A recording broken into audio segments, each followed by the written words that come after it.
Right. So, మన previous క్లాస్‌లో ఓవరాల్‌గా ఈ మెటా ట్యాగ్స్ అనే కాన్సెప్ట్స్ అయితే డిస్కస్ చేసుకున్నాం అనమాట. ఇందులో meta title, description, keywords and meta robot tag. మన లాస్ట్ కాన్సెప్ట్ వచ్చేసి మన ప్రీవియస్ క్లాస్‌లో మెటా రోబోట్ ట్యాగ్ అనే కాన్సెప్ట్ అయితే డిస్కస్ చేశాను. బేసిక్‌గా ఈ కాన్సెప్ట్ ఏంటి అంటే ఒక కంపెనీ మనం రన్ చేసేటప్పుడు మనకు పబ్లిక్ ఇన్ఫర్మేషన్, ప్రైవేట్ ఇన్ఫర్మేషన్ ఇలాగ టూ ప్యాటర్న్స్ అయితే ఉంటాయి ఏ కంపెనీకైనా. రైట్. పబ్లిక్ ఇన్ఫర్మేషన్ అనేది ఎవరైనా మన వెబ్సైట్కి రావచ్చు, చూడొచ్చు. ప్రైవేట్ ఇన్ఫర్మేషన్ అనేది మన కంపెనీ ఎంప్లాయీ డేటా కావచ్చు, మన కంపెనీ ఎంప్లాయీ శాలరీ డేటా కావచ్చు. సో ఇదంతా నేను ఓపెన్గా అందరికీ చూపించాలనుకోవట్లేదు. అట్ ద సేమ్ టైం నేను ఎస్ఈఓ పైన ఫోకస్ చేస్తున్నా. నాకు గూగుల్ నుంచి కస్టమర్స్ రావాలి కాబట్టి ఫస్ట్ ఆఫ్ ఆల్ గూగుల్కి కూడా ఆ డేటా నేను సబ్మిట్ చేయాలనుకోవట్లేదు. గూగుల్ని కూడా రిస్ట్రిక్ట్ చేయాలనుకుంటున్నా. ఎందుకు అంటే అది ప్రైవేట్ డేటా కాబట్టి. సో దీనికోసం మనం ఈ కాన్సెప్ట్ అయితే యూజ్ చేసాం. మెటా రోబో ట్యాగ్ అనే కాన్సెప్ట్. ఈ కాన్సెప్ట్ వల్ల మనము గూగుల్ని రిస్ట్రిక్ట్ చేయొచ్చు. రిస్ట్రిక్ట్ చేయాలి అనుకుంటే మనకు బేసిక్గా 4 కమాండ్స్ అయితే ఉంటాయి. అందులో ఫస్ట్ వన్ వచ్చేసి డూ ఫాలో, సెకండ్ వచ్చేసి నో ఫాలో, థర్డ్ వచ్చేసి డూ ఇండెక్స్, ఫోర్త్ వచ్చేసి నో ఇండెక్స్. డూ ఫాలో అంటే మనం గూగుల్కి డైరెక్ట్గా పర్మిషన్ ఇవ్వడం అనమాట. నా వెబ్సైట్లో ఉన్న కంటెంట్ని నువ్వు స్కాన్ చేసుకో, నీకు పర్మిషన్ ఇస్తాను. నో ఫాలో అంటే మనం గూగుల్కి డైరెక్ట్గా చెప్తున్నాం, నీకు పర్మిషన్ లేదు నా వెబ్సైట్లో ఎంటర్ అవ్వడానికి, సో ఎంటర్ అవ్వద్దు. సో ఒకవేళ పర్మిషన్ ఇచ్చుంటే, సో మనం ఏదైతే పర్మిషన్ ఇచ్చిన కంటెంట్ ఉందో అది గూగుల్లో కనిపించాలా వద్దా అని చెప్పే కమాండే డూ ఇండెక్స్ అనమాట. పర్మిషన్ లేదు, ఒకవేళ నీకు నా వెబ్సైట్లో ఉన్న ఇన్ఫర్మేషన్ స్కాన్ చేసిన అది గూగుల్ అయితే చూపించద్దు. సో ఇలాగ మనకు 4 ఫార్మాట్స్ అయితే ఉంటాయి. సో అది మనము ఇలాగ కోడ్ ఫార్మాట్లో గూగుల్కి కమాండ్ ఇవ్వాలన్నమాట. సో ఇదే మన ప్రీవియస్ క్లాస్లో డిస్కస్ చేసుకున్నది. సో ఇవాళ కాన్సెప్ట్ వచ్చేసి ఇమేజ్ ఆప్టిమైజేషన్. సో ఇది హార్డ్లీ హాఫ్ అన్ అవర్ కంటే ఎక్కువ పట్టదు. ఒకవేళ మీకు ఏమైనా డౌట్స్ వస్తే కొంచెం లేట్ అయితే అవ్వచ్చు, చూద్దాం. సో బేసిక్గా ఈ ఇమేజ్ ఆప్టిమైజేషన్ మీకు అర్థం అవ్వాలి అంటే ఒక ఎగ్జాంపుల్ తీసుకుంటాను. ఇప్పుడు మీ అందరికీ నా గురించి అయితే తెలుసు, నా వెబ్సైట్ అయితే తెలుసు. మీరు సింపుల్గా గూగుల్కి వెళ్ళి జనార్దన్ అని టైప్ చేసిన, I mean Janardhan Janardhan digital Janardhan Nagayya గారి జనార్దన్ ఎన్, సో ఇలా టైప్ చేస్తే సో ఇన్ఫర్మేషన్ మీరు స్టాండర్డ్గా ఏం చూస్తారు. ఇప్పుడు మీరు సింపుల్గా గూగుల్కి వెళ్ళి జనార్దన్ నాగయ్య గారి అని టైప్ చేసాం, మీకు స్టాండర్డ్గా వచ్చే డేటా వెబ్సైట్స్ వస్తాయి. ఇక్కడ చూస్తే ఇవన్నీ వెబ్సైట్స్ వస్తున్నాయి. ఇలా కాకుండా నేను ఇమేజెస్ సెక్షన్ క్లిక్ చేస్తే చూడండి, నాకు సంబంధించిన ఫొటోస్ అన్ని కూడా గూగుల్లో వస్తున్నాయి. అంతేనా?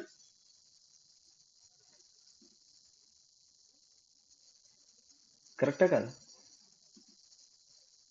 ఇవన్నీ నా ఫొటోసే కదా. ఓకే, మీరు నన్ను ఎవరు లైవ్లో కొంతమంది చూసింటారు. రైట్. సో ఒకవేళ మీట్ అవ్వాలనుకుంటే నో ప్రాబ్లం.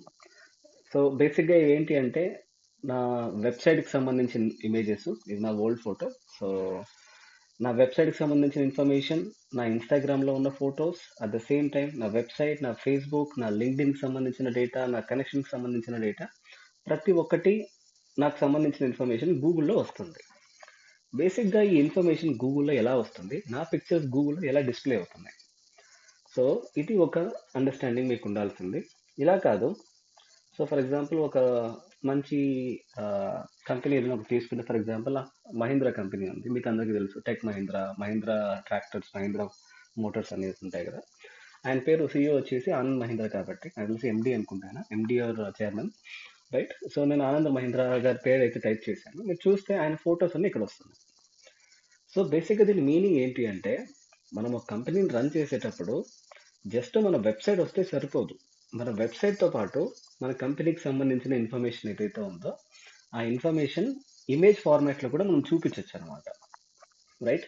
ఇప్పుడు నా ఇన్ఫర్మేషన్ మీకు ఇందాక చెప్పినట్లు నేనేం పెద్ద ఇన్ఫ్లుయెన్సర్ కాదు, నేనేం పెద్ద పాన్ ఇండియా లెవెల్ ట్రైనర్ ఏం కాదు, normal personal trainer. But still నా గురించి మీరు సెర్చ్ చేసినప్పుడు నా యూట్యూబ్ ఛానల్ వస్తుంది, నా వెబ్సైట్ వస్తుంది, అట్ ద సేమ్ టైం నా ఇమేజెస్ వస్తాయి. ఇవి బేసిక్గా ఎలా పాసిబుల్ అవుతాయి అంటే ఒకవేళ రేపు పొద్దున్నే మీరే డిజిటల్ మార్కెటింగ్ ప్రాపర్గా చేశారనుకోండి, సో అప్పుడు మీ పేరు ఇక్కడ టైప్ చేస్తే కూడా మీ ఫోటో రావాలి ఇక్కడ. సో కాన్సెప్ట్ అయితే అదే. ఐ మీన్ నా ప్రొఫైల్ ఎందుకు చూపించాను అంటే ఇప్పుడు మీరు జనార్దన్ నాగయ్య గారిని టైప్ చేస్తే అది వస్తుంది. సో జనార్దన్ డిజిటల్ అని టైప్ చేస్తే నా కంపెనీ లోగో వస్తుంది చూడండి. ఇందాక నా ఇన్స్టాగ్రామ్ ఫొటోస్ వచ్చాయి, ఇప్పుడు అది రావట్లేదు. ఓన్లీ వెబ్సైట్లో ఏవైతే అప్లోడ్ చేశానో అవి మాత్రమే వస్తున్నాయి. ఈ ఫోటో అయితే వెబ్సైట్లో ఉంది, ఇది వెబ్సైట్లో ఉంది కాబట్టి వస్తున్నాయి. ఇది క్లియరా?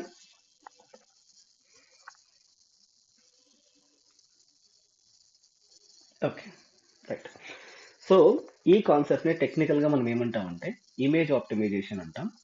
ఇందులో ఉన్న ఫస్ట్ గైడ్ లైన్ ఏంటి అంటే, మనం ఏదన్నా ఒక పిక్చర్ని ఇలాగా గూగుల్లో డిస్ప్లే చేయాలి అంటే ఆ పిక్చర్ లేదా ఇమేజ్ అనేది ఎయిదర్ మీ అఫీషియల్ వెబ్సైట్లోనే ఉండాలి, లేదు అంటే any social media. For example ఇందులో ఏదో ఒక పిక్చర్ తీసుకుందాం. ఇప్పుడు ఈ ఫోటో లేదా ఏదో ఒక ఫోటో తీసుకోండి. ఈ ఫోటో నేను క్లిక్ చేస్తేనే మీరు చూడొచ్చు, ఇది నా ఇన్స్టాగ్రామ్కి తీసుకెళ్తుంది.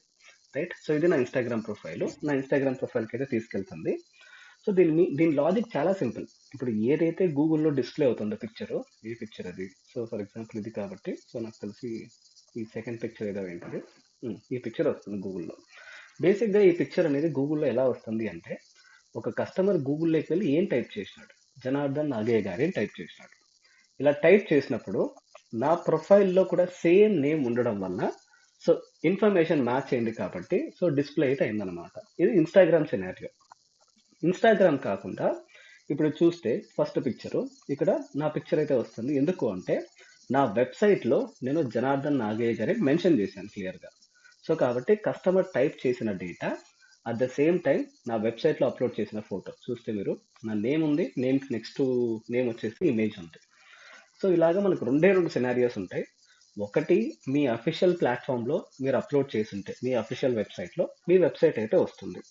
ఇలా కాదు, కస్టమర్ ఏదైతే ఎంటర్ చేస్తాడో ఇక్కడ టైప్ చేసే వర్డ్ని బట్టి ఏదైనా సోషల్ మీడియాలో ఈ పేరు పైన అకౌంట్స్ ఏమైనా ఉన్నాయి, అది ఫేస్బుక్ కావచ్చు, ఇన్స్టాగ్రామ్ కావచ్చు, లేకపోతే ట్విట్టర్ కావచ్చు, పింట్రెస్ట్ కావచ్చు, ఏ ప్లాట్ఫామ్ అయినా కావచ్చు, దానికి సంబంధించిన ఫొటోస్ అన్ని ఇది కలెక్ట్ చేసుకొని ఇక్కడైతే డిస్ప్లే అయితే చేసి చూపిస్తుంది అనమాట. ఇప్పుడు మనం సోషల్ మీడియా గురించి పక్కన పెడదాం, ఎందుకంటే మనం social media optimisation marketing topic వచ్చినప్పుడు, ఐ మీన్ మన థర్డ్ మాడ్యూల్ వచ్చినప్పుడు దాని గురించి డిస్కస్ చేసుకుందాం. ఇప్పుడు మనం వెబ్సైట్ గురించి మాట్లాడుతున్నాం కాబట్టి మన వెబ్సైట్లో ఒక ఇమేజ్ని ఎలా అప్లోడ్ చేయాలి, అప్లోడ్ చేసిన ఇమేజ్ని మనం ఎలా గూగుల్లో వచ్చేలా చేయాలి, ఇవి మనం నేర్చుకోవాలన్నమాట. సో దీనికోసం మనం చేయాల్సిన చాలా సింపుల్. మన వెబ్సైట్ బ్యాక్ ఎండ్కి వెళ్ళిపోతే ఫస్ట్ ఇమేజెస్ ఎలా అప్లోడ్ చేయాలో నేర్పిస్తాను, తర్వాత మనం ఆప్టిమైజేషన్ అవన్నీ నేర్చుకుందాం. మన ఫోన్లో గ్యాలరీ ఎలాగుంటుందో ప్రతి వెబ్సైట్కి కూడా గ్యాలరీ అలాగే ఉంటుంది అనమాట. మీకు లెఫ్ట్ సైడ్లో మీడియా అనేసి ఉంది చూడండి. సో మీడియా పైన క్లిక్ చేస్తే మన వెబ్సైట్లో ఉన్న ఫొటోస్ అన్ని ఇక్కడే కనిపిస్తాయి.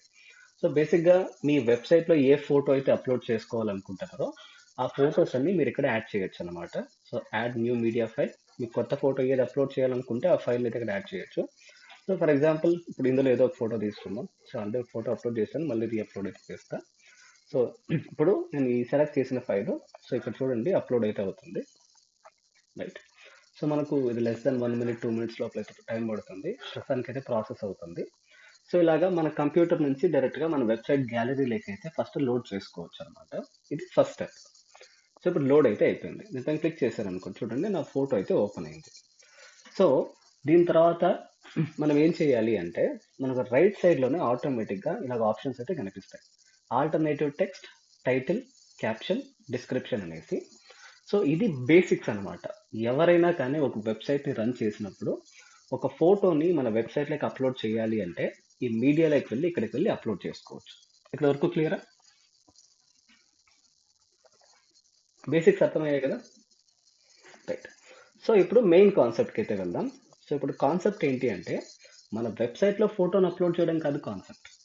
ఈ అప్లోడ్ చేసిన ఫోటో గూగుల్లో రావాలి అంటే ఏం చేయాలి, రైట్? సో గూగుల్కి కొన్ని టర్మ్స్ అండ్ కండిషన్స్ ఉంటాయి, లేదా గైడ్ లైన్స్ అనుకోవచ్చు. మనం ఏదైతే ఫోటోని అప్లోడ్ చేయాలనుకుంటామో మన వెబ్సైట్లో ఆ ఫోటో సైజ్ అనేది లెస్ దెన్ 100 KBని మెయింటైన్ చేయండి.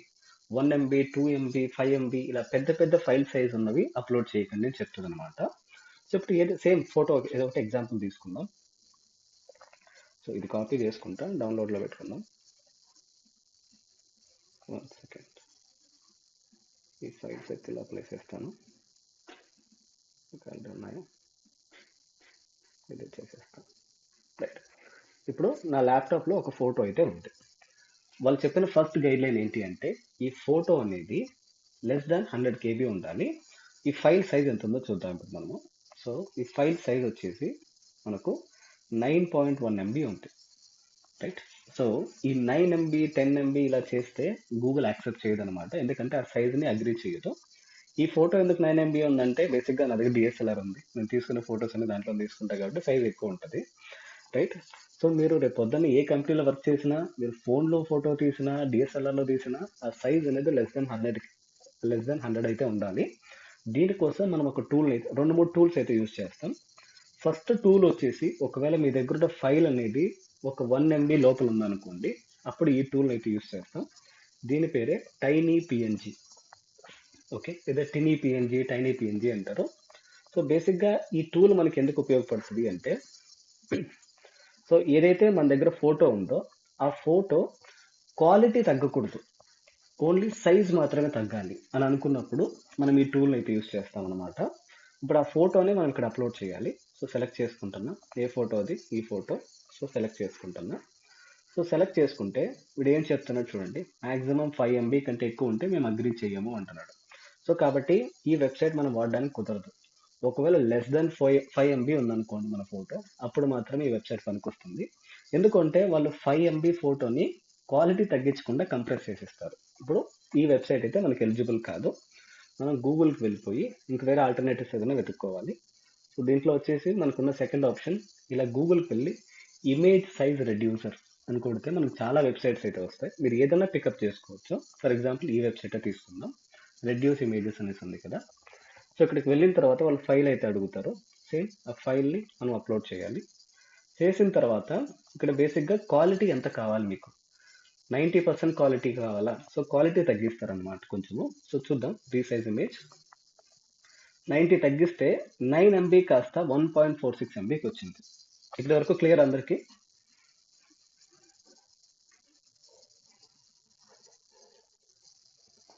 ఓకే, కానీ యాక్చువల్గా గూగుల్ గైడ్లైన్స్ ఏంటి?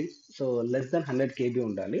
సో అప్పుడు మళ్ళీ పైకి వెళ్ళి ఈ క్వాలిటీ కాస్త మనం ఒక 40 పెట్టుకుందాం. చూద్దాం, రీసైజ్ ఇమేజ్ 400 KB వచ్చింది. Still not satisfied. So maybe 20% quality resize 200. 20 కూడా సరిపోదు, ఎందుకంటే ఫైల్ సైజ్ పెద్దది కదా. ఓకే, 150 వచ్చింది, 10 పెడితే. సో లీస్ట్ మనం ఇంకా ఒక 4% 5% పెట్టి చూడాలా. ఓకే, 81 KB వచ్చింది. సో లెస్ దాన్ 100 వచ్చింది కాబట్టి ఫైన్, 8 ఒక 4 కాకుండా 6 అలా పెట్టుకుందాం. మనకు 100 లోపల కావాలి కాబట్టి కరెక్ట్గా 100 వచ్చింది. సో ఇది మనం చేయాల్సిన ఫస్ట్ థింగ్ అనమాట. మనం ఒకవేళ SEO ఫోకస్డ్ అనుకోండి, అంటే నేను ఏదైతే ఇమేజ్ అప్లోడ్ చేస్తానో ఆ ఇమేజ్ ఖచ్చితంగా గూగుల్లో కనిపించాలి, ప్లస్ యాజ్ పర్ గైడ్లైన్స్ ప్రకారమే ఉండాలనుకుంటే ఇది ప్రొసీజర్. ఒక్కొక్కసారి కంపెనీ ఓనర్స్ ఏం చేస్తారు అంటే, అట్ ఎనీ కాస్ట్ మేము ఇమేజ్ క్వాలిటీని కాంప్రమైజ్ అవ్వలేము. ఇప్పుడు ఈ ఇమేజ్ డౌన్లోడ్ చేసి చూద్దాం మనకు క్వాలిటీ ఎలా ఉంటుందో. సో డౌన్లోడ్ చేశాను, చూస్తే కొంచెం పిక్సలేట్ అవుతుంది. మీకు నోటీస్ చేశారు లేదా? బ్లర్ అవుతుందా, కనిపిస్తుందా? బ్లర్ అవుతుంది హ్యాండ్స్ ఇక్కడంతా.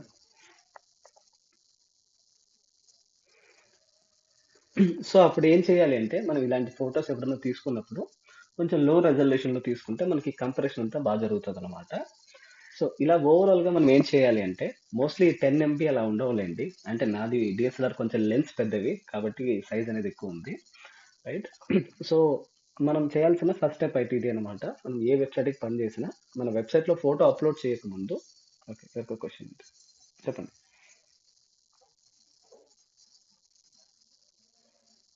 అంటే వెబ్సైట్ అనే ఇప్పుడు ఒకటి దిలీప్, ఒక వెబ్సైట్ ను మెయింటైన్ చేస్తున్నాం.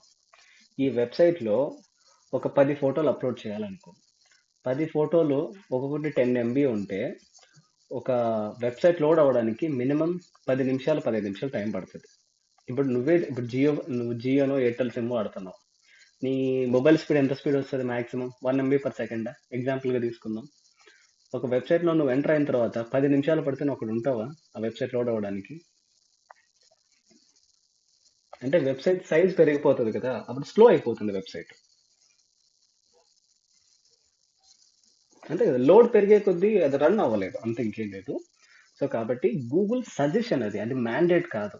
నువ్వు అలా మెయింటైన్ చేస్తే గూగుల్కి కూడా ఈజీ అనమాట. At the same time customer experience కూడా బాగుంటుంది. ఎవరైతే మీ వెబ్సైట్ ఎంటర్ అవుతారో వెబ్సైట్ ఫాస్ట్గా ఉంటుంది, ఈజీగా స్క్రోల్ చేస్తారు, చూస్తారు. సో ఓవరాల్గా ఎక్స్పీరియన్స్ ఎవరికి డిస్టర్బ్ అవ్వదు. ఇలా కాకుండా ఒక్కొక్క ఫైల్ నువ్వు 10 MB 20 MB పెడితే, ఒకవేళ నీ వెబ్సైట్కి వచ్చే యూజర్ ఎవడైతే ఉన్నాడో వాడు స్లో ఇంటర్నెట్ అనుకో, నీ వెబ్సైట్ ఓపెన్ అవ్వదు ఫస్ట్ ఆఫ్ ఆల్ వాడికి. ఎందుకంటే ఆ ఇమేజ్ లోడ్ అవ్వడానికే మనకు ఒక 5 నిమిషాలు పడుతుంది.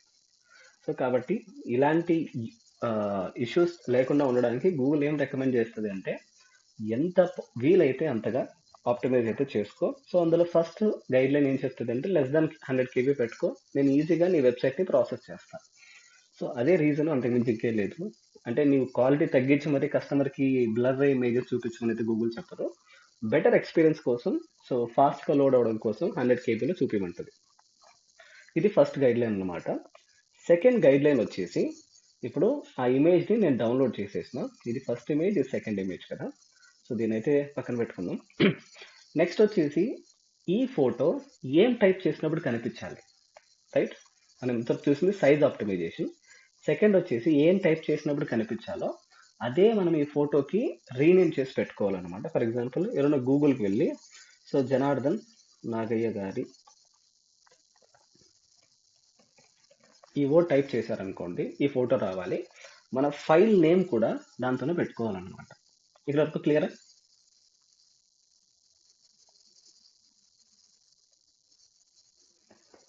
రైట్. ఇది సెకండ్ గైడ్ లైన్ గూగుల్ చెప్పేది. సో దీని ద్వారా గూగుల్కి ఏం జరుగుతుంది అంటే, ఈ ఫైల్ మనం అప్లోడ్ చేసినప్పుడే ఆ ఫైల్ నేమ్నే అది ఇన్పుట్గా తీసుకుంటుంది. ఓకే, ఈ ఫైల్లో జనార్దన్ నాగయ్య గారి అనే పర్సన్ ఉన్నాడు అనేసి. సో ఇది సెకండ్ ఇంపార్టెంట్ థింగ్ అనమాట. సో 1 by 1 అయితే మనకి ఆల్రెడీ పీపీటీలో ఉంది, నేను మళ్ళీ రాయనులేండి డాక్యుమెంట్లో, రైట్? సో ఇలాగా మనము నేమ్ అయితే చేంజ్ చేసుకోవాలి. థర్డ్ వచ్చేసి ఈ ఇమేజెస్ మనకు బేసిక్గా మల్టిపుల్ ఫార్మాట్స్లో ఉంటాయి. సో మీకు ఇమేజెస్ గురించి ఎంతమంది తెలుసో లేదో నాకు తెలియదు, కానీ జేపీజీ, పిఎన్జీ, ఎస్విజీ, వెబ్పి, సో ఈ పేర్లు ఎప్పుడైనా విన్నారా? JPG at least.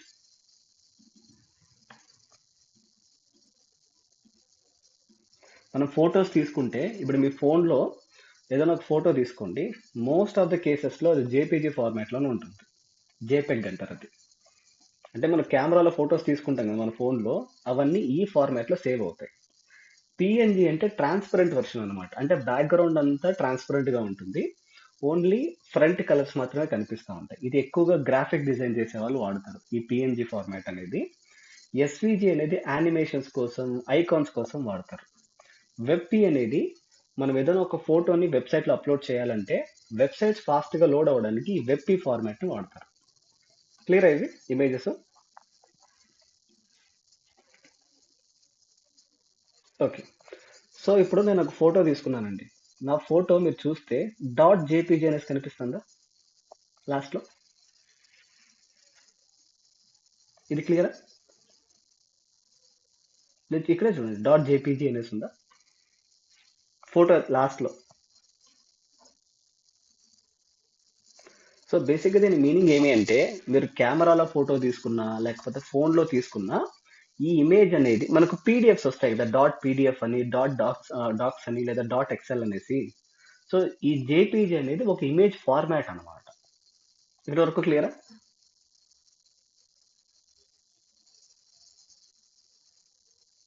I guess Vasant గారు మీరే కదా అడిగారు అది.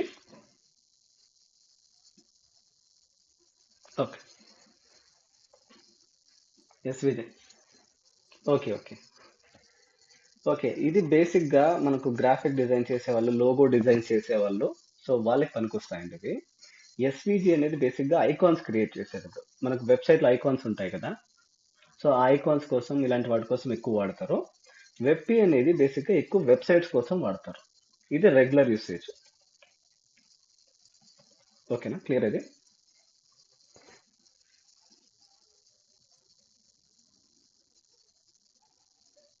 వసంత్ గారు క్లియరా? Okay, right. మ్యూట్ చేసేసేయండి, ఎవరో సౌండ్ వస్తుంది. సో ఇలాగా మనం ఏదైనా ఒక ఇమేజ్ని వెబ్సైట్లో అప్లోడ్ చేసుకోవాలి అంటే, మనం ఫోన్లో తీసుకున్న, డిఎస్ఎల్ఆర్లో తీసుకున్న, గూగుల్ ఈ ఫార్మాట్ రికమెండ్ చేస్తుంది అనమాట. ఇప్పుడు నా ఫోటో ఇందులో ఉంది, .jpgలో ఉంది, అది క్యాపిటల్ స్మాల్ పక్కన పెట్టండి, .jpgలో ఉంది.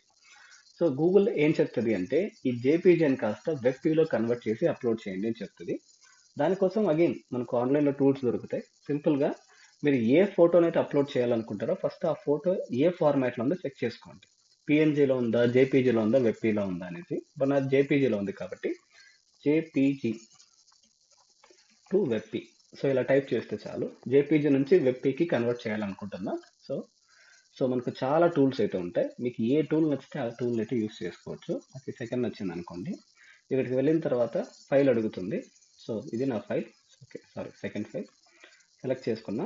సో కన్వర్ట్ క్లిక్ చేస్తే ఆటోమేటిక్గా మనకు అది వెబ్ పీలోకి కన్వర్ట్ చేసి ఇచ్చేస్తుంది అనమాట. చూడండి, వెబ్ పీలోకి కన్వర్ట్ చేసింది. క్వాలిటీ లెజ్లో పక్కన పెట్టండి, ఎందుకంటే ఇందాక మనం కంప్రెస్ చేసేసాం కదా.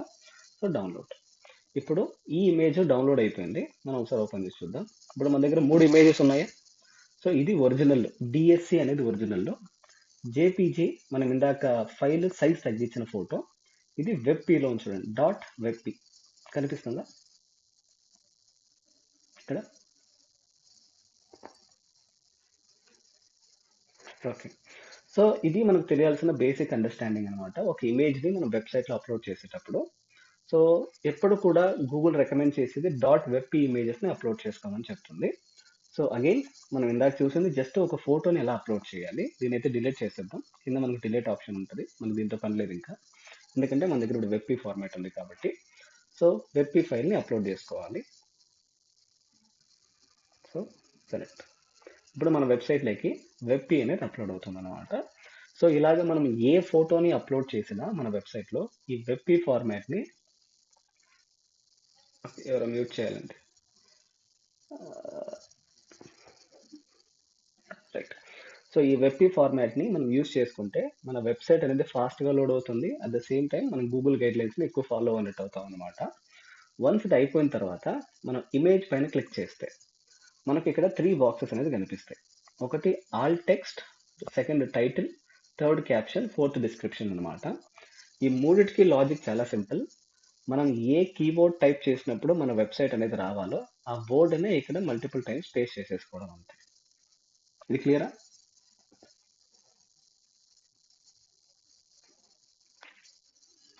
ఓకే. ఇలా చేస్తే ఏమవుతుంది అంటే గూగుల్కి ఇన్స్ట్రక్షన్ వెళ్తుందన్నమాట. ఈ ఫోటోలో ఉన్న పర్సన్ పేరు వచ్చేసి జనార్దన్ నాగయ్య గారి. ఈ జనార్దన్ నాగయ్య గారి అని టైప్ చేసినప్పుడు గూగుల్ ఎవరైనా ఈ ఫోటో అనేది డిస్ప్లే అవ్వాలనుకుంటా ఉన్నారు. సో ఇది ఓవరాల్గా ఇంటెన్షన్ అనమాట. ఇలా చేసిన తర్వాత మనం గూగుల్కి ఒక ఇన్స్ట్రక్షన్ అనేది, ఒక కమాండ్ అనేది పంపించాలి. అది మనం లేటర్ స్టేజెస్లో నేర్చుకుంటాం.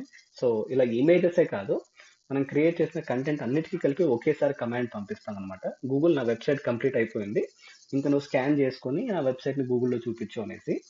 ఇదంతా బేసిక్గా గ్రౌండ్ వర్క్ అనమాట మనం ఒక వెబ్సైట్ని క్రియేట్ చేసినప్పుడు. రైట్. ఈ కాన్సెప్ట్ని టెక్నికల్గా ఏమంటారంటే ఇమేజ్ ఆప్టిమైజేషన్ అంటారు. సో ఇప్పటివరకు ఏమైనా క్వశ్చన్స్ ఉంటే అడగండి, లేదా నెక్స్ట్ స్టెప్కి అయితే వెళ్దాం.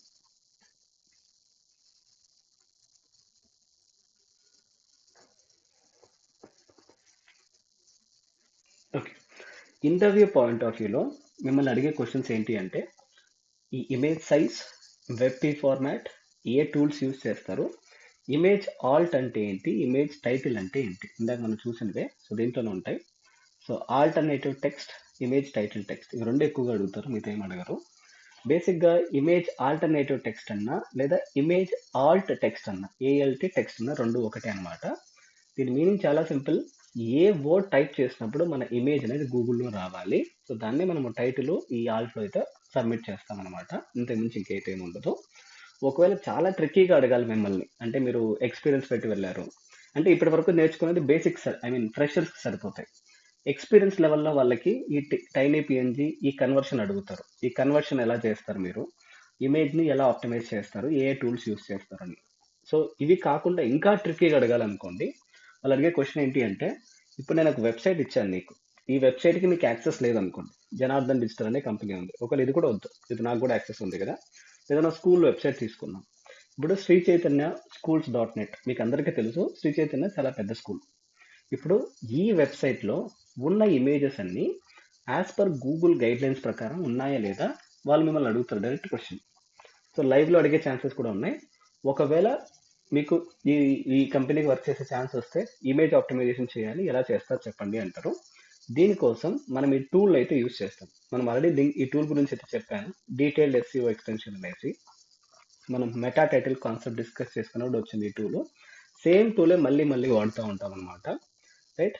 మనం చేయాల్సిన లాజిక్ చాలా సింపుల్. ఆ టూల్ని మన బ్రౌజర్లో ఇన్స్టాల్ చేసుకొని దానిపైన సింగిల్ క్లిక్ చేస్తే మనకు ఆటోమేటిక్గా ఇమేజెస్ అనే ఒక సెక్షన్ ఓపెన్ అవుతుంది. ఇక్కడ overview, headings, links and images.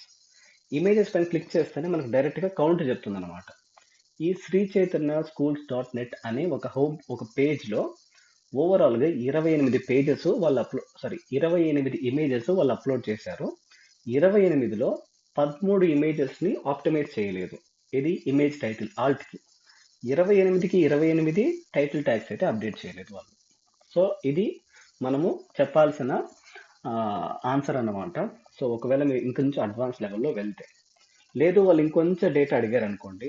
So 28 photos ఉన్నాయన్నారు, ఆ ఫొటోస్కి ఇవి అప్డేట్ చేయలేదు అన్నారు, మీరు దీన్ని ఎలా అప్డేట్ చేస్తారో అని అడుగుతారు అనమాట. సింపుల్, ఇక్కడే డౌన్లోడ్ బటన్ ఉంటుంది. So export incomplete images. దీని లాజిక్ చాలా సింపుల్. ఈ 28 ఫొటోస్లో ఏ ఫొటోస్ గూగుల్ గైడ్ లైన్స్ని ఫాలో అవ్వలేదో మనం సింగిల్ క్లిక్తో డౌన్లోడ్ చేసుకోవచ్చు.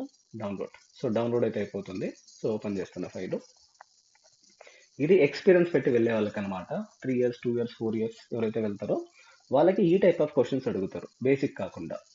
ఇప్పుడు మీరు చూస్తే ఇవన్నీ బేసిక్గా వాళ్ళ వెబ్సైట్లో అప్లోడ్ చేసిన ఇమేజెస్ అనమాట. మనం రైట్ సైడ్కి వెళ్ళిపోతే మనకి ఇక్కడ ఉంటాయి చూడండి. ఆల్ట్ అనేసి ఉంది లాస్ట్ కాలంలో. అన్డిఫైన్డ్ అంటే వాళ్ళు ఎక్స్ప్లెయిన్ చేయలేదు ఈ ఇమేజ్ ఏంటి అనేసి. సో ఇక్కడ ఇమేజ్కి సంబంధించిన లింక్ కూడా ఉంది చూడండి, .jpg అనేసి కనిపిస్తుంది.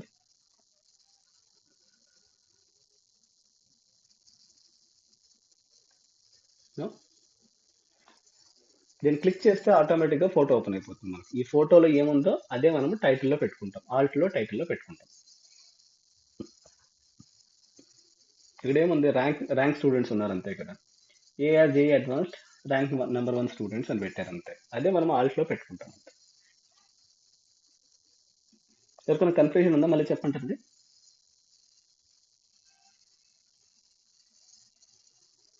నో, నెక్స్ట్ కాన్సెప్ట్కి వెళ్ళొచ్చా?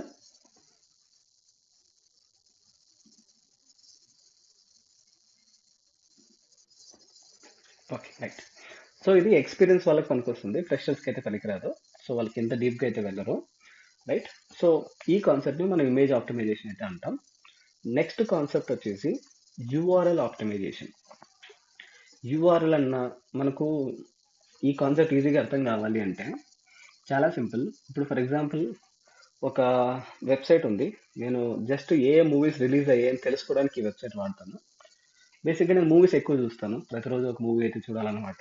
సో ఒక రోజుకి ఒక మూవీ కాకపోయినా వారానికి ఒక 3-4 మూవీస్ అన్నా చూస్తాను, రైట్. సో ఈ వెబ్సైట్ ఏదైతే ఉందో మూవీ రూల్స్, బేసిక్గా నేను ఇన్ఫర్మేషన్ తెలుసుకోవడానికి ఏ మూవీ రిలీజ్ అయింది. సో నిన్న లక్కీ భాస్కర్ రిలీజ్ అయింది ఓటీటీలో, కా మూవీ రిలీజ్ అయింది. దాని తర్వాత ఇది ఇప్పుడు కొత్త సినిమా రిలీజ్ అయింది. సో ఇలా నేను చెప్పాను అనుకోండి మా ఫ్రెండ్ ఎవరికన్నా, సో ఇలా లక్కీ భాస్కర్ సినిమా రిలీజ్ అయింది అంటే వాళ్ళు ఇమీడియట్గా అడిగేది ఏంటి అంటే, వాళ్ళ దగ్గర ఓటీటీ ప్లాట్ఫామ్స్ లేవనుకోండి, ఈ ఆహా నెట్ఫ్లిక్స్ ఏం లేకపోతే, లింక్ పంపిరమ్మా నేనే చూస్తాను అంటారు. సో సింపుల్, దీనిపైన క్లిక్ చేస్తే నాకు ఆ లింక్ ఓపెన్ అవుతుంది ఆ సినిమాకి సంబంధించి. ఈ లింక్ మీకు పంపించాను అనుకోండి, మీరు ఈ సినిమాని ఈ వెబ్సైట్లో చూడొచ్చు. మీకు ఇది ఒక ఎగ్జాంపుల్గా చెప్తున్నాను. బేసిక్గా లాజిక్ ఏమి అంటే, మనకు ఈ లింక్ ఫార్వర్డింగ్ అనేది బాగా అలవాటు.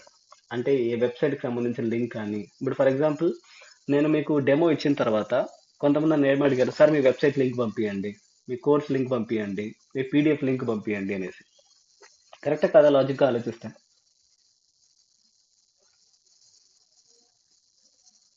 నో, ఈ ఒక లింక్ మీ దగ్గర ఉంటే నా కోర్సు మీరు చూడొచ్చు. అంతేందుకు మన డే 4th క్లాస్ అయిపోయిన తర్వాత, సార్ నా క్లాస్ రికార్డింగ్ లింక్ పంపిస్తారా అనేసి అన్నారు. బేసిక్గా ఈ లింక్ ఏంటి, ఈ లింక్ని ఎలా క్రియేట్ చేస్తారు, టెక్నికల్గా ఈ లింక్స్ని ఏమంటారు అంటే యూఆర్ఎల్స్ అంటారు, యూనిఫామ్ రిసోర్స్ లొకేటర్స్ అంటారు. మనకు డెఫినేషన్ తెలుసుకోవాలి అనుకుంటే, బేసిక్గా ఈ కాన్సెప్ట్ అనేది వెబ్సైట్లో ఒక పార్ట్ అనమాట, వెబ్సైట్ డెవలప్మెంట్లో ఒక పార్ట్. మనం ఎలాంటి వెబ్సైట్ని డెవలప్ చేయాలన్నా కస్టమర్కి ఖచ్చితంగా ఈ లింక్స్ మనం షేర్ చేస్తేనే వాళ్ళు చూడగలుగుతారు. అట్ ద సేమ్ టైం ఇప్పుడు మనం గూగుల్కి వెళ్ళి, ఇప్పుడు నేను గూగుల్కి వెళ్తున్నా. సో జనార్దన్ డిజిటల్ అనే టైప్ చేద్దాం ఎగ్జాంపుల్. సో ఇందులో మీరు చూస్తే మీట్ ద టీము, నాగయ్య గారి, అబౌట్ ఇవన్నీ వస్తున్నాయి. దానిపైన మీరు క్లిక్ చేస్తే ప్రతి ఒక్కటి ఒక లింకే. ఇది క్లిక్ చేశాను అనుకోండి, ఇప్పుడు చూడండి ఏ లింక్ ఓపెన్ అవుతుందో. ఆథర్ జనార్దన్ సంథింగ్ ఏదో లింక్ ఓపెన్ అయింది. జనార్దన్ డిజిటల్ /author/జనార్దన్ డిజిటల్ అని వచ్చింది. మళ్ళీ గూగుల్కి వెళ్తాను, బ్యాక్ వెళ్ళి ఇంకో లింక్ ఓపెన్ చేస్తాను, అబౌట్ అస్ అనేసి ఉంది కదా, దీనిపైన క్లిక్ చేద్దాం. ఈ లింక్ కాపీ చేసుకుంటే మీకు చూస్తే మన గూగుల్లో కనిపించే ప్రతి ఒక్క ఇన్ఫర్మేషన్ ఈ లింక్ ఫార్మాట్లోనే ఉందా? ఇదొక లింక్ అదొక లింక్ అంతే కదా, అవునా కదా?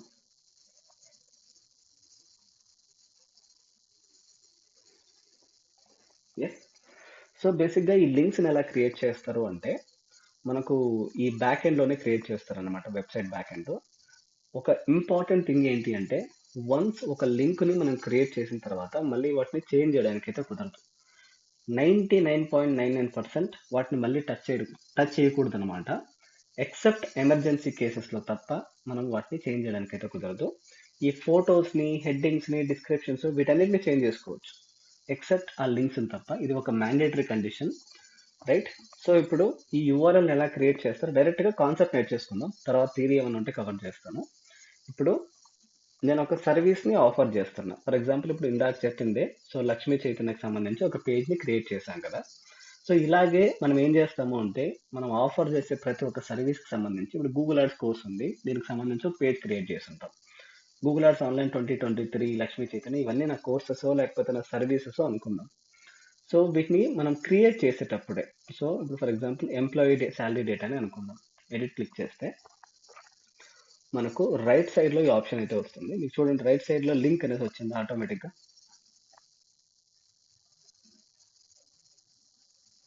కనిపిస్తుంది లింక్, ఈ ఆప్షన్. సో బేసిక్గా మళ్ళీ బ్యాక్ వస్తాను, ఒకసారి ఈ ఇన్ఫర్మేషన్ చూద్దాం. ఎంప్లాయీ శాలరీ డేటా వ్యూ చేస్తే మనకు లింక్ ఏమొచ్చిందో చూద్దాం. ఎఫ్ఏక్యూ వచ్చింది, కరెక్టేనా? మీతో డిలీట్ చేసేస్తాం. ఇక్కడ వరకు కన్ఫ్యూజన్ లేదు ఇదివరకు ఈ లింక్ ఎలా వచ్చిందో. సో ఇది ఆల్రెడీ నేను క్రియేట్ చేశా కాబట్టి మీకు అది అర్థమైంది. ఒకవేళ ఫస్ట్ టైం మీరే క్రియేట్ చేయాలి అనుకోండి, సో యాడ్ న్యూ పేజ్, గుర్తుపెట్టుకోండి ఒకసారి క్రియేట్ చేస్తే మళ్ళీ మళ్ళీ క్రియేట్ చేయడానికి కుదరదు. సో ఫర్ ఎగ్జాంపుల్ ఇప్పుడు ఈ క్లాస్లో ఎవరెవరు ఎగ్జాంపుల్ పేరు తీసుకున్నాం, వసంత్ కుమార్. సో ఇప్పుడు వసంత్ కుమార్ అనే పేరు పైన వీళ్ళకి లింక్ క్రియేట్ చేయాలనుకున్నా. నేను జస్ట్ ఇక్కడ నేమ్ ఎంటర్ చేశాను, రైట్ సైడ్లో చూడండి లింక్ అయితే క్రియేట్ అయిందా, /వసంత్-కుమార్ అనేసి కనిపిస్తుందా? సో ఫర్ ఎగ్జాంపుల్ ఇప్పుడు నేను వచ్చేసి వసంత్ కుమార్ డిజిటల్ అని టైప్ చేసిన, సో ఆటోమేటిక్గా లింక్లో కూడా చూడండి డిజిటల్ అని క్రియేట్ అయింటుంది. సో డాట్ డాట్ డాట్ వచ్చిందా రైట్ సైడ్లో మనకి ఇక్కడ లింక్లో, అంటే దాని తర్వాత ఏదో ఉంది. ఓకే, ఎక్స్పాండ్ చేస్తే చూడండి వసంత్ కుమార్ డిజిటల్ అని ఆటోమేటిక్గా వచ్చేసిందా? క్లియర్ ఇది? ఓకే, బేసిక్గా ఇక్కడ కాన్సెప్ట్ ఏంటి అంటే మనకు ఈ యూఆర్ఎల్స్ అనేది 2 టైప్స్ ఉంటాయన్నమాట. So okay sorry, so first వచ్చేసి ఆటోమేటిక్, సెకండ్ వచ్చేసి మాన్యువల్. ఆటోమేటిక్ అంటే మనం ఇక్కడ హెడ్లైన్ ఏదైతే ఇస్తామో ఫస్ట్ హెడ్లైన్, అదే హెడ్లైన్ని లింక్గా ఆటోమేటిక్గా అదే కన్వర్ట్ చేసి ఇస్తుంది. ఒకవేళ నాకు అది నచ్చలేదు, ఇప్పుడు ఫర్ ఎగ్జాంపుల్ నా హెడ్లైన్ వచ్చేసి వసంత్ కుమార్ డిజిటల్ అని ఉండాలి, నా లింక్ అనేది వేరే ఏదో ఉండాలనుకోండి ఇక్కడ. సో దీన్ని మనం కస్టమైజ్ చేసుకోవచ్చు, మనకు నచ్చినట్లుగా మాడిఫై చేసుకోవచ్చు. నాకు ఇది వసంత్ కుమార్ డిజిటల్ వద్దు, జస్ట్ ఓన్లీ సో వీకే డిజిటల్ అని కావాలి, సో నాకు నచ్చినట్టుగా నేను మార్చుకోవచ్చు లింక్ అనేది. సో సింపుల్, ఇక్కడికి వచ్చి ఎడిట్ చేసేసింది వీకే డిజిటల్, లింక్ చేంజ్ అయిపోయిందా? పేరు పైన ఏదైనా ఉండొచ్చు, కిందది మనం మార్చుకోవచ్చు. సో నాకు చెప్పినట్లు ఆటోమేటిక్ అంటే మనం హెడ్లైన్ ఏదైతే ఇస్తామో లేదా పేజ్ హెడ్లైన్ ఏదైతే ఇస్తామో అదే లింక్గా ఆటోమేటిక్గా కన్వర్ట్ అయిపోతుంది. ఇలా కాదు, నాకు నచ్చినట్లుగా నేను కస్టమైజ్ చేసుకోవాలనుకుంటున్నా, సో మీరు కస్టమైజ్ కూడా చేసుకోవచ్చు. దాన్ని మాన్యువల్ యూఆర్ఎల్ అంటారు. ఇది వరకు క్లియరా?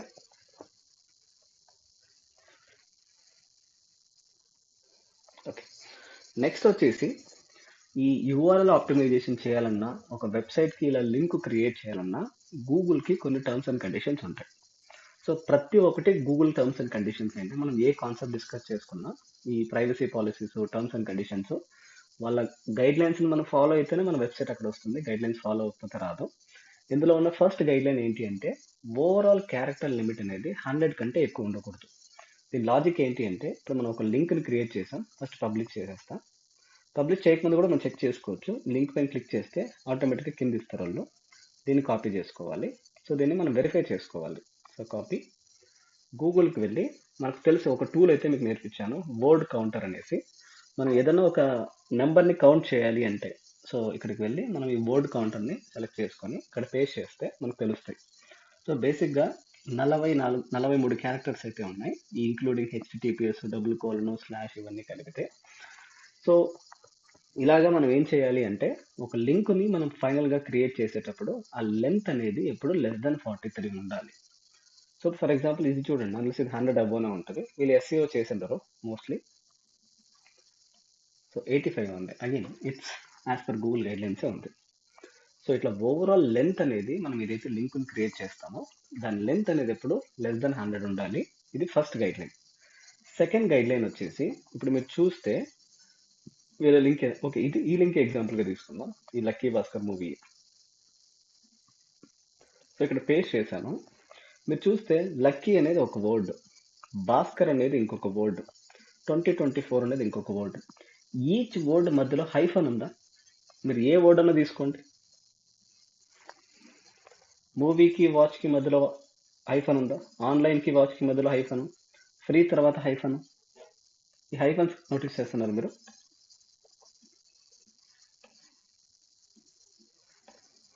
సో ఇప్పుడు నా వెబ్సైట్ తీసుకోండి, వేరే థర్డ్ పార్టీ ఎందుకు. సో ఫర్ ఎగ్జాంపుల్ ఇది తీసుకుందాం, యాప్ మార్కెటింగ్, ఇది ఒకటి తీసుకుందాం. యాప్కి మార్కెటింగ్కి మధ్యలో గ్యాప్ వచ్చింది, ఆ గ్యాప్లో మనకు హైఫన్ అయితే యూస్ చేస్తాం. ఈ స్లాషెస్ ఎందుకు యూస్ చేస్తారో తర్వాత చెప్తాను. సో ప్రస్తుతానికి యూఆర్ఎల్ నేర్చుకుందాం.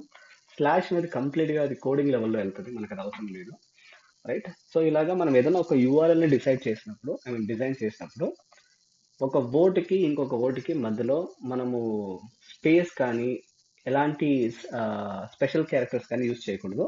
ఆల్వేస్ ఒక వర్డ్ని ఇంకొక వర్డ్ని సపరేట్ చేసేటప్పుడు మధ్యలో హైఫన్ మాత్రమే ఉండాలి. లాజిక్ చాలా సింపుల్. ఇప్పుడు యూఆర్ఎల్ నేను కస్టమైజ్ చేయాలనుకుంటున్నాను, పైన హెడ్లైన్ ఏదో పెట్టాను, ఇక్కడ నాకు నచ్చిన యూఆర్ఎల్ కావాలి. సో నేను ఇలా స్పేసెస్ ఇచ్చేస్తే, సో అది ఏమవుతుందంటే మధ్యలో ఆటోమేటిక్గా యూఆర్ఎల్ క్రాష్ అయిపోతుంది. ఇది ఫస్ట్ థింగ్. ఒకవేళ ఇది ఆటోమేటిక్ మోడ్లో ఉందండి, చూడండి నేను స్పేస్ ఇచ్చాను అంతే, కానీ యూఆర్ఎల్లో ఆటోమేటిక్గా ఈ హైఫన్ వచ్చేసిందా? ఒకవేళ అర్థం అయిపోయింది, ఒకసారి చెప్తాను. సో జనార్దన్ ఎస్సీఓ, నేను మధ్యలో స్పేస్ ఇచ్చాను, నేను హైఫన్ పెట్టలేదు. నేను రిలీజ్ చేస్తే ఆటోమేటిక్గా హైఫన్ కన్వర్ట్ అయిపోయింది అది. సో ఇలాగా ఇది స్టాండర్డ్ ఫార్మాట్ అనమాట. మనం ఏ లింక్ని క్రియేట్ చేయాలనుకున్నా ఈ హైఫన్స్ అనేది ఆటోమేటిక్గా అప్లై అయిపోతాయి. ఒకవేళ మీరు అప్లై చేస్తే మీకు నచ్చినట్టుగా అవుతాయి ఎక్కడెక్కడ కావాలో, లేదంటే ఆటోమేటిక్గా అదే అప్లై చేసుకుంటుంది. ఇది ఇంకొక గైడ్ లైన్ అనమాట. నెక్స్ట్ వచ్చేసి, ఈ లింక్ని మనం క్రియేట్ చేసేటప్పుడు ఆల్వేస్ ఎప్పుడూ కూడా స్మాల్ లెటర్స్తోనే క్రియేట్ చేయమంటుంది గూగుల్, క్యాపిటల్ లెటర్స్కి అయితే పోవద్దు అంటది. ఎందుకు అంటే ఈ స్మాల్ లెటర్స్కి సైజ్ తక్కువ తీసుకుంటుంది అనమాట గూగుల్, క్యాపిటల్ లెటర్స్కి సైజ్ ఎక్కువ ఉంటుంది, అంటే ఆ లింక్ సైజ్ కూడా పెద్దగా పెరుగుతుంది అనమాట. సో అప్పర్ కేస్కి ఎక్కువ సైజ్, లోయర్ కేస్కి తక్కువ సైజ్ ఉంటుంది. సో కాబట్టి ఈ సైజ్ని గూగుల్ రిస్ట్రిక్ట్ చేస్తుంది, వాటి దగ్గరికి పోకండి, ఎంత వీలైతే అంత లోయర్ కేస్లోనే మెయింటైన్ చేయండి అని చెప్తుంది. ఇది ఇంకొక గైడ్ లైన్ అనమాట. ఈ special characters like hash, @ numbers ఇలాంటివన్నీ మీరు అవాయిడ్ చేయండి అని చెప్తుంది. సో దీంతో పాటు కీవర్డ్స్ అంటే చాలా సింపుల్. ఇప్పుడు మళ్ళీ బ్యాక్ వెళ్దాం. ఇప్పుడు నేను ఒక సర్వీస్ ఇస్తున్నా, ఆ సర్వీస్ వచ్చేసి ఫర్ ఎగ్జాంపుల్ ఎస్ఈఓ కోర్స్ అనుకుందాం. అంటే మనం పైన ఇక్కడ హెడ్లైన్లో ఏదైతే పెడతామో అదే కీవర్డ్ అనేది మన లింక్లో కూడా ఉండాలి. అంటే ఏ వర్డ్ టైప్ చేసినప్పుడు ఈ పేజ్ అనేది కస్టమర్ కనిపించాలి. ఇప్పుడు కస్టమర్ గూగుల్లోకి వెళ్ళి ఎస్ఈఓ కోర్స్ అని టైప్ చేస్తే ఈ లింక్ రావాలా, ఆ నేమ్ లింక్లో కూడా ఉండాలన్నమాట. ఇప్పుడు ఫర్ ఎగ్జాంపుల్ నేను ఎస్ఈఓ కోర్స్ ఆన్లైన్ అని టైప్ చేసి లింక్ రావాలనుకుంటున్నా, ఆ వర్డ్ ఇక్కడ ఉండాలి, అది దాని మీనింగ్. క్లియర్ అయితే?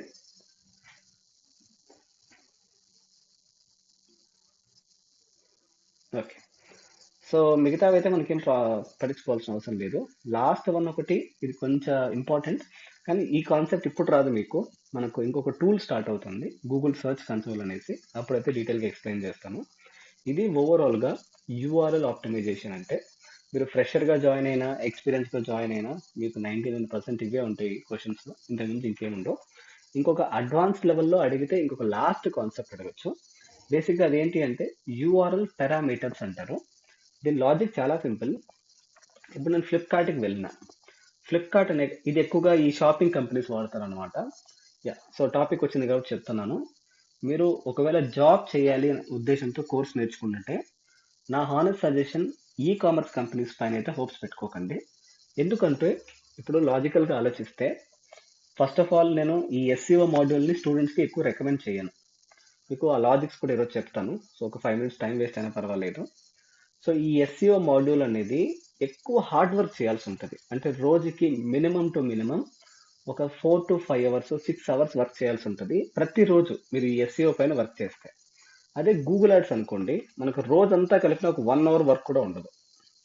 అంటే ఎవరైతే స్మార్ట్గా వర్క్ చేయాలనుకుంటారో, సార్ నేను ఎక్కువ కష్టపడకూడదు, నాకు నెలలో మంచి జీతం రావాలి, నేను స్మార్ట్గా పనిచేస్తాను అనుకునే వాళ్ళకి ఈ ఎస్సీఎం బాగా వర్క్ అవుతుంది.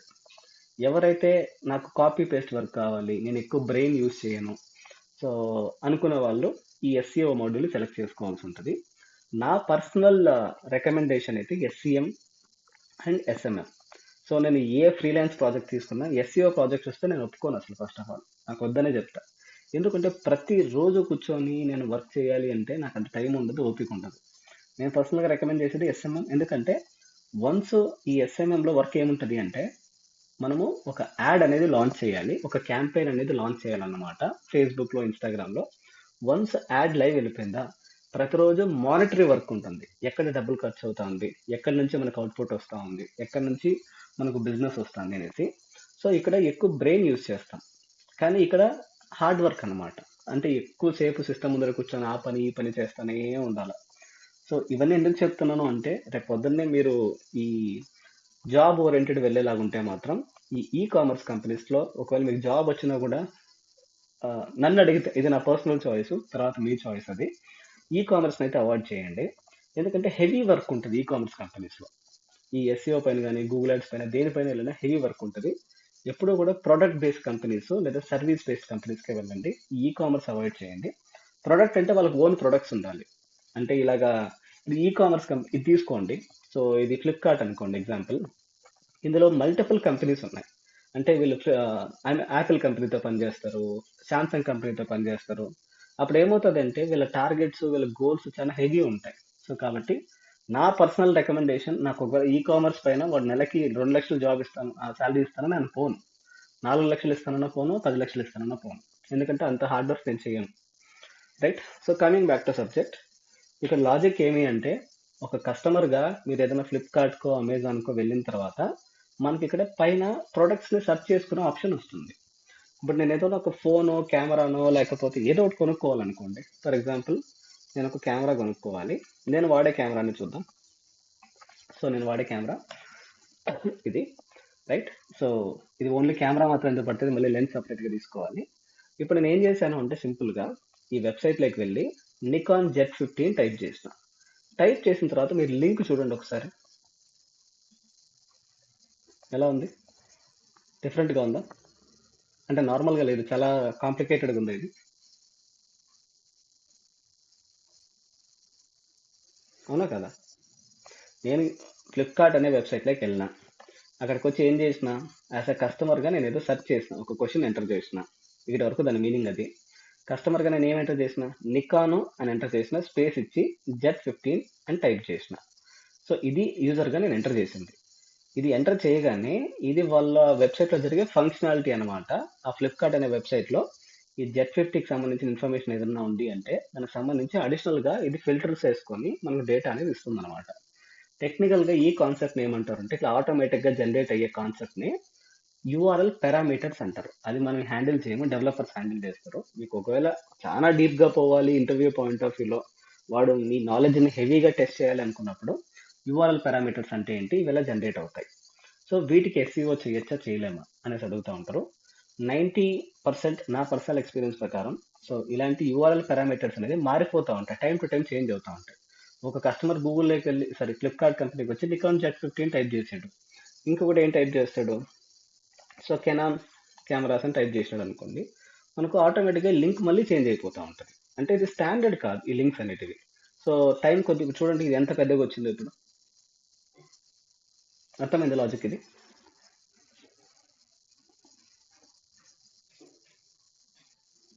సో కాబట్టి ఈ యూఆర్ఎల్ పారామీటర్స్ అనేది టైం టు టైం చేంజ్ అవుతూ ఉంటాయి. కస్టమర్ ఎంటర్ చేసిన వర్డ్స్ని బట్టి లింక్లు అనేది మారుతూ ఉంటాయి. కాబట్టి మోస్ట్లీ యూఆర్ఎల్ పారామీటర్స్ కంటే స్టాండర్డ్ లింక్స్ ఏవైతే ఉంటాయో వాటినే ఫోకస్ చేసుకుంటే బాగుంటుంది. ఒకవేళ మనకు ఎక్కువగా ఈ యూఆర్ఎల్ పారామీటర్స్ కస్టమర్స్ యూజ్ చేస్తూ ఉన్నారు, అట్ ఎనీ కాస్ట్ మనం వాటిని ఫోకస్ చేయాలనుకుంటే ఏ కీవర్డ్స్ని ఎక్కువ టైప్ చేస్తూ ఉన్నారు మన వెబ్సైట్కి వచ్చి, సో అది వేరే కాన్సెప్ట్, మనకు అవసరం లేదు. మీకు జస్ట్ ఎక్స్పీరియన్స్ పాయింట్ ఆఫ్ వ్యూలో అడిగితే అడగచ్చు. ఒకవేళ చాలా డీప్గా పోయి సో మీ తలకే తినాలనుకుంటే తప్ప వీటికైతే పోరు. ఒకవేళ అడిగితే అది ఆన్సర్ అంతే. ఇలాగా మనకి ఏదైనా మన వెబ్సైట్లో ఫిల్టర్స్ ఉండి ఇట్లా కస్టమర్స్ వచ్చి సెర్చ్ చేసుకునే ఆప్షన్ ఉంటే అప్పుడు ఆ యూఆర్ఎల్ పారామీటర్స్ ఆటోమేటిక్గా మారుతూ ఉంటాయి అనమాట. వాటిని యూఆర్ఎల్ పారామీటర్స్ అంటారు. పట్టించుకోవాల్సిన అవసరం లేదు, బట్ ఒక కాన్సెప్ట్ గుర్తుపెట్టు, ఒక సైడ్లో ఎక్కడో చోట స్టోర్ చేసి అయితే పెట్టుకోండి. నెక్స్ట్ వచ్చేసి కెనానికల్ యూఆర్ఎల్స్ అనమాట. ఈ యూఆర్ఎల్ ఆప్టిమైజేషన్కి ఎక్స్టెండెడ్ కాన్సెప్ట్ అది, అంటే దాంట్లో ఉన్న సబ్ కాన్సెప్ట్ అనొచ్చు ఈ కెనానికల్ యూఆర్ఎల్ అనేది. ఇదైతే మీకు సింపుల్ లాంగ్వేజ్లో అర్థమయ్యేలా చెప్తాను. ఇప్పుడు మీ ఇంట్లో ట్విన్స్ ఉన్నారనుకోండి. సో అన్నదమ్ములు ఇద్దరు ఉన్నారు, ఇద్దరు ట్విన్స్ ఒకే టైంలో ఒకే డేట్లో పుట్టారు. సో పెద్దోడేమో చాలా తెలివైనోడు, చిన్నోడేమో పెద్ద నాలెడ్జ్ లేదనుకోండి. అప్పుడు ఫ్యామిలీ కానీ బంధువులు కానీ ఎవరికి ప్రిఫరెన్స్ ఇస్తారు? Big brother.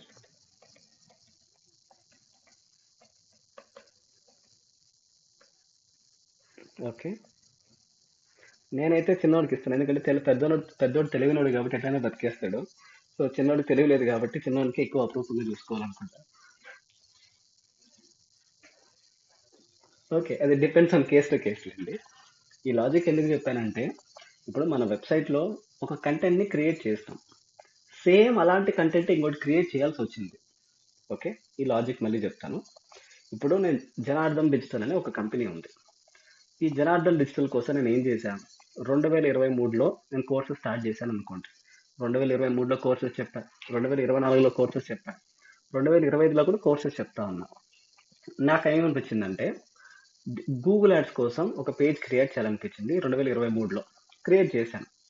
2024 వచ్చేసరికి ఇది అవుట్డేటెడ్ అయిపోయింది.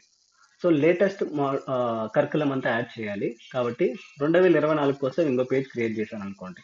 అప్పుడు ఇవి రెండు నా వెబ్సైట్లో ఉంటాయా? లాజిక్గా కాదా? ఎందుకంటే ఇయర్ మారే కొద్ది కొత్త సిలబస్ వస్తుంది కదా, అప్పుడు దీన్ని డిలీట్ చేయాలి, కొత్తది మాత్రం పెట్టుకోవాలి. లేదా రెండో పెట్టుకోవాలా వద్దని మన చాయిస్. అవునా కదా?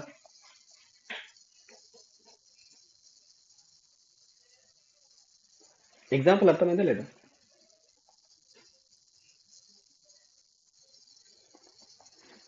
ఓకే, సో ఇలాంటి కేసెస్లోనే మనం ఏం చేస్తామంటే మనకు ఒక కాన్సెప్ట్ ఉంటుంది, దీన్నే కెనానికల్ యూఆర్ఎల్ అంటారు. ఒకవేళ మీరు ఒక సర్వీస్ ఆఫర్ చేస్తున్నారు, సో దీనికోసం మల్టిపుల్ పేజెస్ని క్రియేట్ చేయాల్సి వచ్చింది, మీకు చాయిస్ లేదు.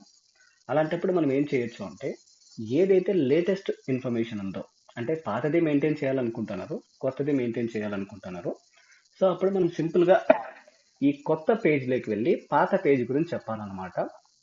ఒకసారి ఇది ఎడిట్ చేసేస్తాను, ప్రైవేట్ ఇన్ఫర్మేషన్ తీసి క్లియర్గా చూపిస్తాను. నా వెబ్సైట్లో గూగుల్ యాడ్స్కి సంబంధించి 2 పేజెస్ ఉన్నాయి, సేవ్ చేస్తాను. ఓకే, ఇది నా వెబ్సైట్కి వస్తే 2023, 2024 రెండు కాపీ చేసుకున్నాం. వ్యూ 2023, సో ఈ లింక్ అయితే ఇక్కడ పెడుతున్నా, ఇది ఓల్డ్ అనమాట. నెక్స్ట్ 2024, ఇది కొత్త సిలబస్. సో ఇప్పుడు నేను ఏం చేయాలంటే గూగుల్ నాకు 2023 మొత్తం నేను ఈ పేజీని వాడుకున్నా. ఎందుకు? అకాడమిక్ సిలబస్ అలా ఉంది కాబట్టి అలా యూస్ చేశాను. 2024కి సంబంధించి నాకు కొత్త ఇన్ఫర్మేషన్ చేసుకోవాలనిపించింది కాబట్టి దీన్ని నేను వాడాలనుకోవట్లే. అప్పుడు మనం ఏం చేయాలంటే ఈ 2024లోకి వెళ్ళి ఇది లేటెస్ట్, ఇది పాతది అని గూగుల్కి చెప్పాల్సి ఉంటుంది అనమాట. సో అప్పుడు మనం ఏం చేయాలంటే ఫస్ట్ ఈ లింక్ని కాపీ చేసుకోండి. సో ఇక్కడ కాపీ లింక్ ఉంటుంది, సో కాపీ చేసుకున్న ఇక్కడ కాకపోతే ఇక్కడ కూడా దొరుకుతుంది. ఓల్డ్ పేజ్ ఏదైతే ఉంటుందో దాన్ని కాపీ చేసుకోవాలి. సో ఓల్డ్ ఇంకోసారి కాపీ చేసి చూపిస్తాను. సో ఇది 2023 ఓల్డ్. ఆ ఓల్డ్ది కాపీ చేసుకొని కొత్త దాంట్లోకి వెళ్ళాలన్నమాట, ఎడిట్ మోడ్లోకి. సో ఎడిట్ మోడ్లోకి వెళ్ళిన తర్వాత బాటమ్కి వెళ్ళిపోతే మనకి ఎస్సీఓ యోస్ట్ కనిపిస్తూ ఉంటుంది. ఈ టూల్ ఉంటుంది కదా, నిన్న మొన్న కూడా చెప్పాను మెటా టైటిల్ కాన్సెప్ట్ చెప్పినప్పుడు. సో మనకు ఇక్కడ అడ్వాన్స్డ్లో సో మనకు కెనానికల్ అనే ఒక ఆప్షన్ కనిపిస్తుందా? ఇక్కడే ఉందా?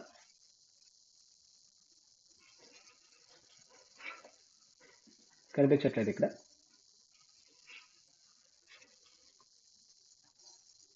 సో ఇక్కడికి వచ్చేసి ఈ ఓల్డ్ పేజ్ ఏదైతే ఉందో 2023, దాన్ని మనం ఎక్కడ అప్డేట్ చేస్తున్నాం?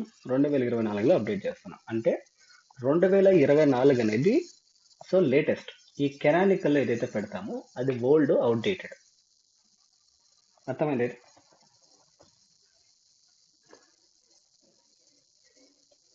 ఏదైనా అర్థం కాకపోతే అడగని చెప్తాను మళ్ళీ. రైట్. సో ఇలాగా మన వెబ్సైట్లో ఏదైతే ప్రిఫర్డ్ వర్షన్ ఉందో, మన దగ్గర 2 వర్షన్స్ ఉన్నాయి, V1 V2. అది 2023 ఒకటి, 2024 ఒకటి అనుకుందాం. ఇదే లేటెస్ట్ కాబట్టి నాకు ఇది updated, at the same time గూగుల్లో కూడా ఇదే రావాలి.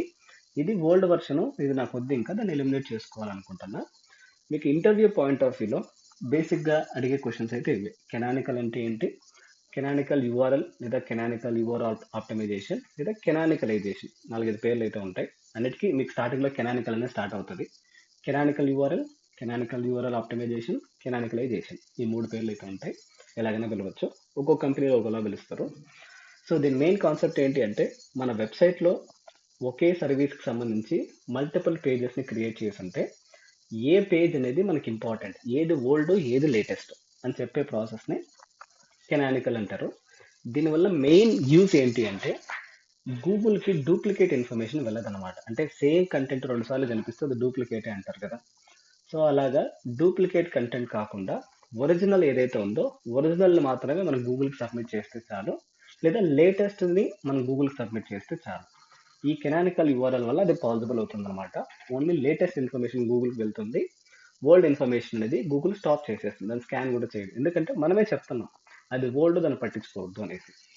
సో ఇది ఫ్రెషర్ వర్షన్లో. అయితే ఎక్స్పీరియన్స్ వర్షన్లో మనం ఈ కోడ్ని మీరు ఎలా ఇంప్లిమెంట్ చేస్తారు అనేసి అడుగుతుంది. ఈ కెనానికల్ని ఎలా ఇంప్లిమెంట్ చేస్తారు అనేసి సింపుల్. మనం ఇందాక చెప్పినట్లు మన పేజ్లో ఈ యోస్ట్ ఎస్ఈఓ అనే ప్లగిన్ యూస్ చేస్తాం వర్డ్ ప్రెస్లో అయితే. సో ఈ యోస్ట్ ఎస్ఈఓలో కింద బాటమ్కి వెళ్ళిపోతే మనకి ఇక్కడ కెనానికల్ అని ఉంటుంది. ఇక్కడికి వెళ్ళి ఓల్డ్ పేజ్ ఏదైతే ఉంటుందో ఆ పేజ్ని ఇక్కడ పేస్ట్ చేస్తే సరిపోతుంది.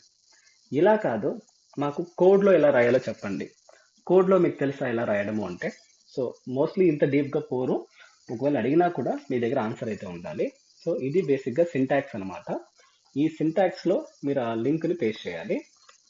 మీకు గూగుల్లో కొట్టినా దొరుకుతుంది ఈ కోడ్ అనేది. ఈవెన్ ఇప్పుడు నన్ను అడిగినా నేను ఈ కోడ్ అంతా నేను చెప్పను, ఎందుకు చెప్పాలి నీకు అని చెప్తాను. నేను నాకు ప్రాసెస్ తెలిసినప్పుడు నేను కోడ్లో రాస్తాను, వితౌట్ కోడ్లో రాస్తాను నీకేమనేసి. మోస్ట్లీ ఎవరు అడగరు, రేర్ ఛాన్సెస్ అనమాట. కాబట్టి ఎందుకు రిస్క్ తీసుకోవడం, ఒకసారి నేర్చేసుకుంటే అది కూడా అయిపోతుంది. సో ఇప్పుడు ఈ లాజిక్ ఏమి అంటే, ఇక్కడ మన ఓల్డ్ లింక్ ఏదైతే ఉందో ఆ లింక్ని మనము అప్డేట్ చేసుకోవాలన్నమాట. సో ఇది ఓల్డ్ లింక్ కదా, కాపీ చేసుకుంటున్నా. ఈ లింక్ ప్లేస్లో ఆ ఓల్డ్ లింక్ని పెట్టేసి, రైట్, ఈ మొత్తం కోడ్ని కాపీ చేసుకొని, ఇందాక మనం ఏం చేసాం, కింద ఆప్షన్ దొరికింది, ఆ బాక్స్లో ఫిల్ చేసాం. ఇలా కాకుండా ఇప్పుడు ఏం చేయాలి అంటే, ఇక్కడ ప్లస్ సింబల్ తీసుకొని మనం HTMLలో అప్డేట్ చేస్తాం అనమాట. అంటే బాక్స్ ఉంది, ఆ బాక్స్లో ఇక్కడ అప్డేట్ చేస్తాం. ఇది ఒకవేళ మీరు కోడ్లో చేయాల్సి వస్తే. కోడ్ వద్దు అనుకుంటే మనకి ఇక్కడ కెనానికల్ డైరెక్ట్గా ఆప్షన్ అయితే ఉంటుంది. ఇక్కడ వరకు క్లియరా?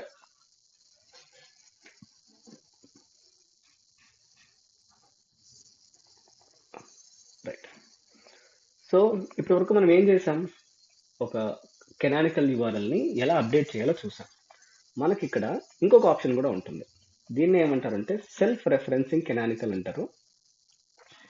సో దీని లాజిక్ ఏమి అంటే, సో ఇప్పుడు నీ వెబ్సైట్లో ఒకే సర్వీస్కి సంబంధించి 2-3 పేజెస్ ఉంటే నువ్వు ఇలాగా కెనానికల్ చేసుకోవాలి అనుకుంటున్నావు.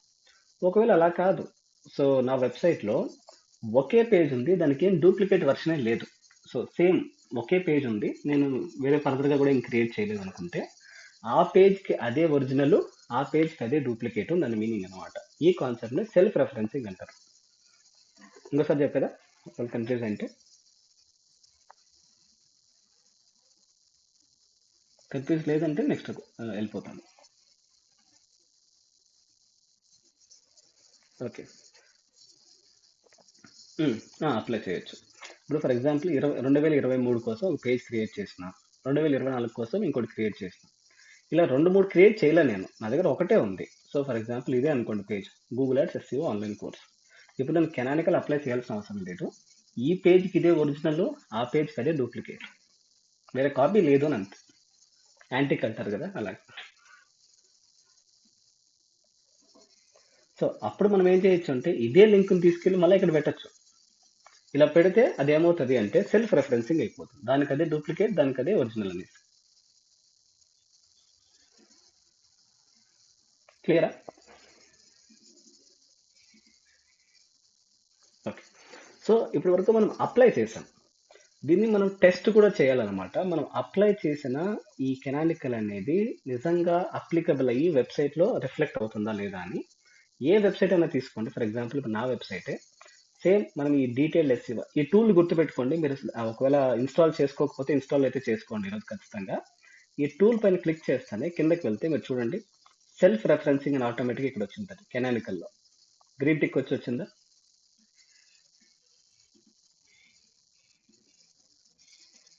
సో దీని లాజిక్ ఏమి అంటే ఇది మెయిన్ యూఆర్ఎల్, దానికి ఏం డూప్లికేట్ వర్షన్ లేదు కాబట్టి దానికి అదే మెయిన్, దానికి అదే డూప్లికేట్. ఒకవేళ మనం డూప్లికేట్ ఏమన్నా ఉంటే మెన్షన్ చేస్తే ఇక్కడ కెనానికలైజేషన్ అని వస్తుంది. ఎల్లో కలర్ సిగ్నల్లో చూపిస్తాము, గ్రీన్ కాకుండా. క్లియర్ ఇది?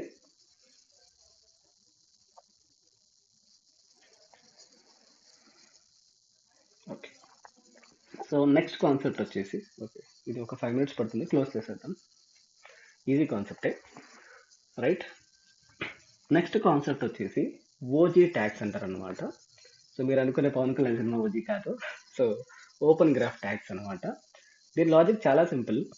మనం ఇప్పుడు ఒక వెబ్సైట్ని గూగుల్ కోసం ఆప్టిమైజ్ చేస్తున్నాం, అంటే గూగుల్లో మన వెబ్సైట్ రావాలి, అక్కడ హెడ్లైన్ ఏం రావాలి, ఫోటో ఏం రావాలి, ఇవన్నీ చేస్తున్నాం కదా. ఒకవేళ కస్టమరు మన వెబ్సైట్ని ఇన్స్టాగ్రామ్లోనో ఫేస్బుక్లోనో ఆ లింక్ పేస్ట్ చేశాడు అనుకోండి, అక్కడ ఎలా రావాలని మనమే డిసైడ్ చేసుకోవచ్చు అనమాట.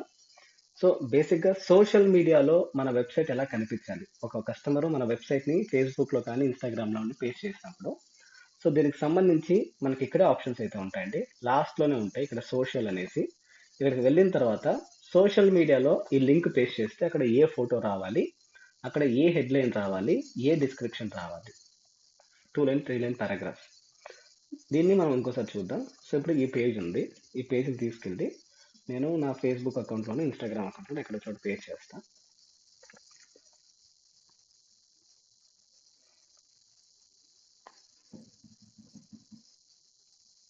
ఓకే. సో ఫర్ ఎగ్జాంపుల్ నా ఇన్స్టాగ్రామ్ నా ఫేస్బుక్ పేజ్లో ఎక్కడో చోట పోస్ట్ చేస్తాం. ఇక్కడ పేస్ట్ చేస్తానే మీకు లోడ్ అవుతాను చూడండి ఫోటో. సో ఇక్కడ హెడ్లైన్ వచ్చింది, ఇక్కడ ఫోటో వచ్చిందా?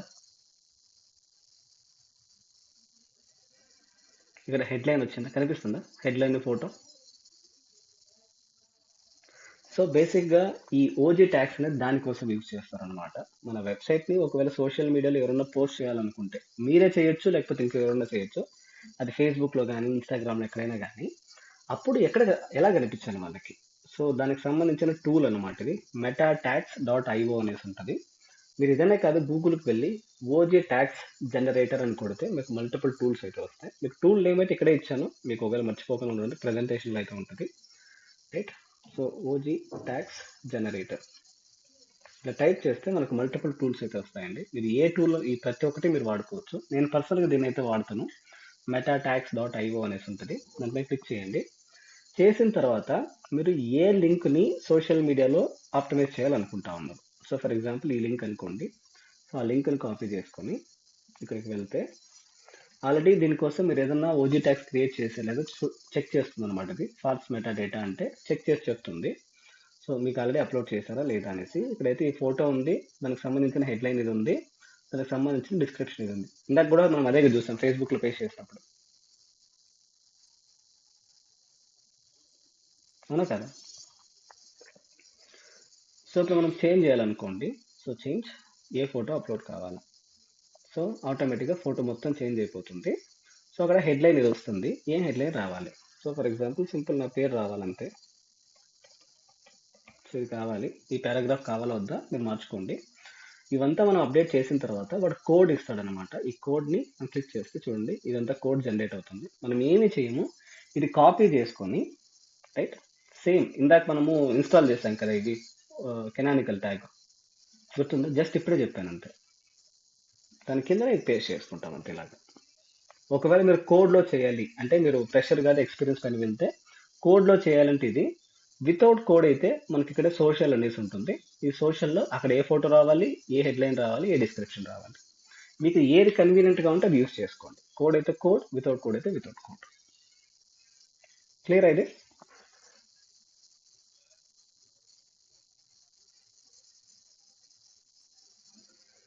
ఓకే. ఏం డౌట్స్ లేవా ఈ కాన్సెప్ట్లో?